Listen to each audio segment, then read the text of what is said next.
नमस्कार दोस्तों। किसने दस्तक दी ये दिल पर, कौन है? आप तो अंदर हैं, बाहर कौन है? बाहर कौन है? दोस्तों, ये दिल में बसने वाले, दिल में राज करने वाले कब दिल से बाहर चले जाते हैं पता नहीं। अनुराग के दिल में राज करती थी अनुप्रिया। न जाने क्यों अनुराग अपने फ्लैट में शाम के वक्त लाइट से जगमगाता शहर, लोग ऑफिस या अपने काम से लौट रहे थे, कुछ खरीदारी के लिए निकले थे, कुछ खरीदने के लिए जा रहे थे, सब अपने काम में मशगूल थे। बहुत भीड़ था, लेकिन अनुराग अपने फ्लैट में अकेला महसूस कर रहा था, बिल्कुल अकेला। भला हजारों के कांटेक्ट में रहने वाला अनुराग आज अकेला क्यों महसूस कर रहा था? हाँ, हजारों में महज कुछ लोग ही तो अपने होते थे। अनुप्रिया भी अपनी थी। ना जाने भीड़ में कब, कैसे और कहां वो मशगूल हो गई।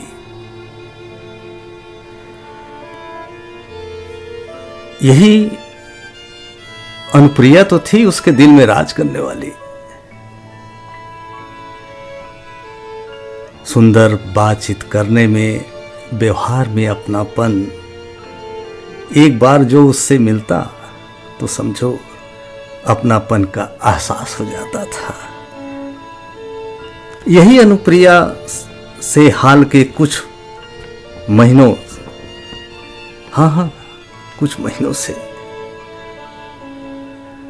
कुछ बातें जो हमको एक दूसरे के दृष्टिकोण से अच्छे लगते हैं, हाँ, लेकिन यही कुछ बातें बेवजह कभी कभी गलतफहमी का शिकार बना देती है। और आज अनुराग के साथ ऐसा हो रहा था।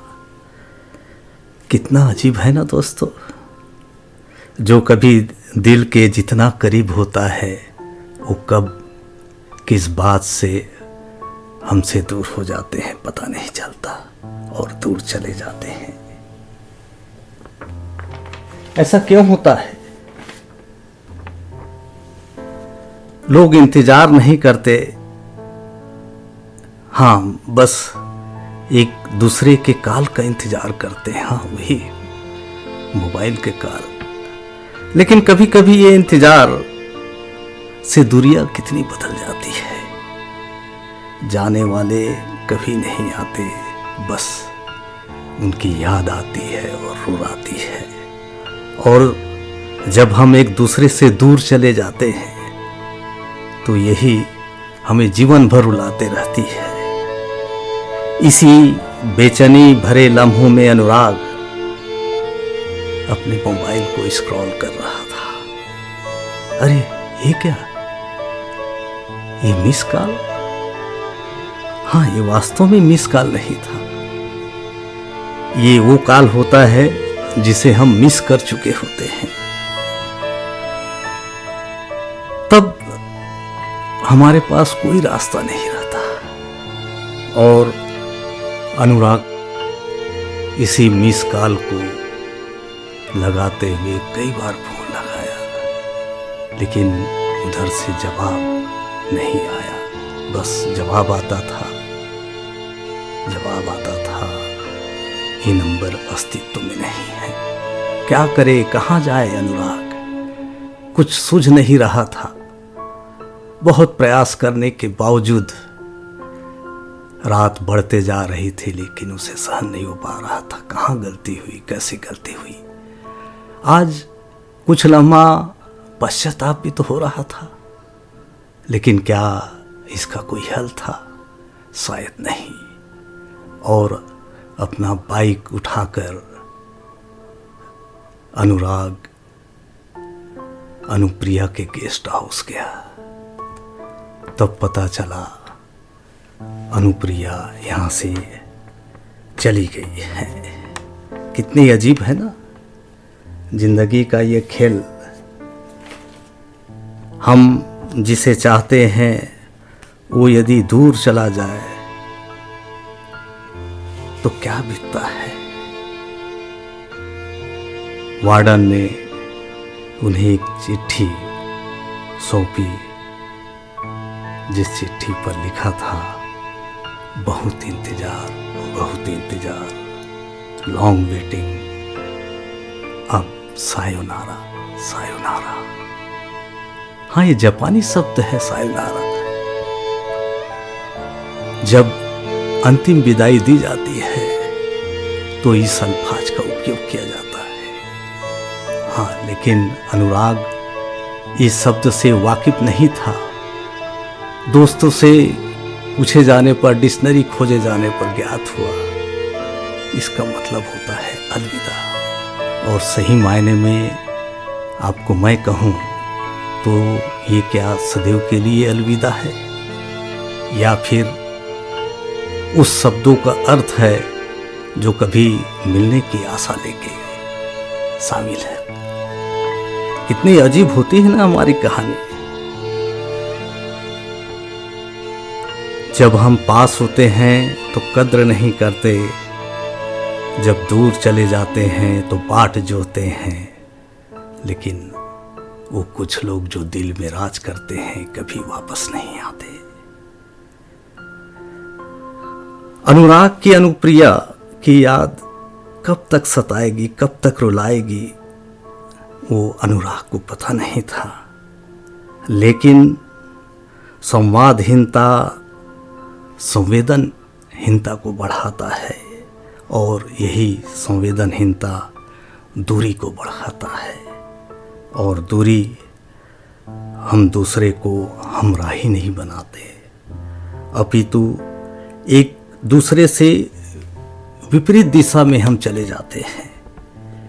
हाँ, बिल्कुल विपरीत दिशा में, या गणित की भाषा में कहें तो 180 डिग्री बिल्कुल अपोजिट। लोग कितनी भी भोले, पृथ्वी गोल है, एक बार मिलेंगे जरूर जहां से हमने स्टार्ट किया है। लेकिन हकीकत में क्या अनुराग के जीवन में ऐसा हो पाएगा, मुझे नहीं मालूम। एक बार जहां रिश्ता टूट जाता है तो जुड़ता नहीं, और जुड़ता भी है तो इस रिश्ते में गांठ अवश्य पड़ जाती है। अनुराग साहित्य का बहुत प्रेमी रहा है और पढ़ा करता था अमृता प्रीतम की वो किताब रसीदी टिकट। जी हाँ, जिसमें अमृता प्रीतम ने अपने जीवन को खोल के रख दिया था। अनायास ही अलमारी में पड़ी हुई, धूल खाती हुई वो किताब को अनुराग ने खोला, और शायद यह अमृता प्रीतम की कहानी एक बार पुनः उसके जीवन में रिपीट हो रही थी, जिसमें लिखा था, दुखांत ये नहीं होता कि आपकी किस्मत से आपके साजन का नाम पता न पढ़ा जाए और आप को उम्र भर वो चिट्ठी रुलाती रहे। दुखांत ये होता है कि आप अपने प्रिय को अपनी उम्र की सारी चिट्ठी लिख लें, फिर आपके पास से आपका प्रिय का नाम पता खो जाए। कितनी अनुषंगिक लग रहा था यह वाक्यांश उसके जीवन में। आज वो पल, वो लम्हे याद आ रहा था जो अनुराग ने अनुप्रिया के साथ बिताए थे। लेकिन क्या प्रश्न जहन में बार बार उठते थे, क्या कभी वो अनुप्रिया से पुनः मिल पाएगा? और शायद इसका उत्तर न मेरे पास है ना आपके पास।